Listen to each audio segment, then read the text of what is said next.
Hi, it's Matthew Mashler with Signature Real Estate Finder here in this great state of Florida. And the question I have for today is it too late to become a real estate agent here in Florida?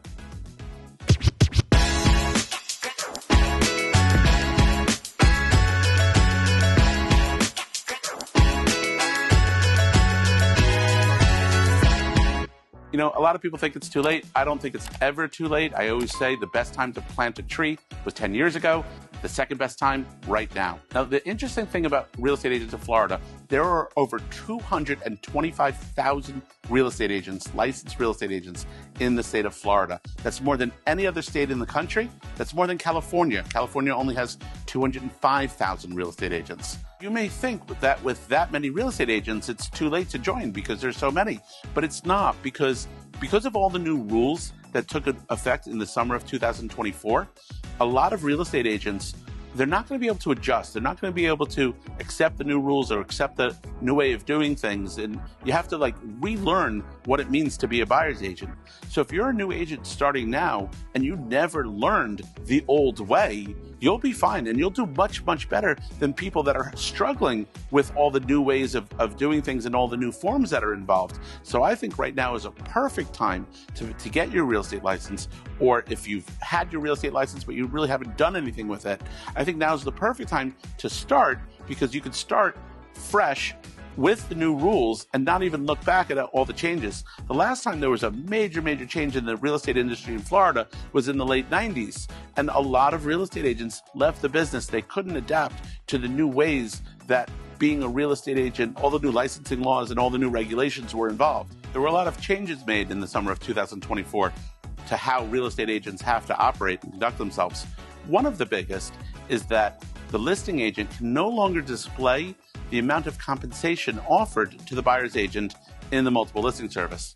The multiple listing service would usually show that the listing agent was offering 2%, 2.5%, 3% to a buyer's agent, and that can no longer be displayed in the MLS. So when the listing fee is decoupled, the listing agent is getting paid directly from the seller, but the listing agent is not offering any compensation to the buyer's agent at all. The buyer's agent is going to have to get their commission from the seller directly, or if the seller refuses to pay a buyer's commission, the buyer's agent is going to have to get the amount of money from the buyer. So that's what's known as decoupling. At Signature, we continue to offer buyer agents their commission because we find that's the best for the buyer ultimately, and that way the buyer is able to finance the entire purchase price, including commissions, with their mortgage, and we think it's a much more effective way to do things for the buyer and for the seller to get the best results. The days of just getting into a real estate agent's car and seeing a bunch of houses with no contract, with no agreement, those days are over.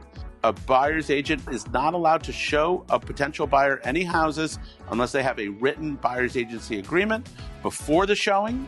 And that buyer's agency agreement has to detail and be very specific about how much a buyer's agent will be paid by the buyer if the buyer decides to buy any of the properties. Now, obviously, the listing agent or the seller can pay that buyer's agent commission, but if not, then the buyer is responsible for paying that commission.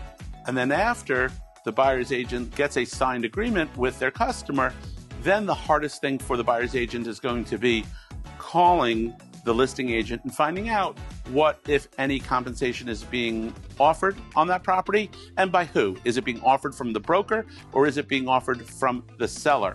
There are agents out there, listing agents out there, that are not disclosing this information. They're only going to tell you, make an offer and put it in your offer, and if your offer is good enough, I'll let you know what the commission's going to be.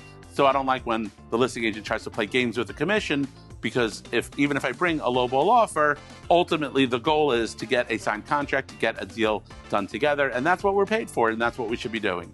So these new changes are real obstacles to existing real estate agents. So someone who's starting new, if you're thinking about becoming a real estate agent, is it too late to become a real estate agent? No. And you won't have the baggage of the memories of all the old rules, and we can teach you all the best practices to succeed today and tomorrow. So if you're a new agent or want to become a new agent, feel free to reach out to us. If you like the video, hit like, hit subscribe, share the video, reach out to us at realestatefinder.com. I'm Matthew Mashler. Hope to see you soon on a new video.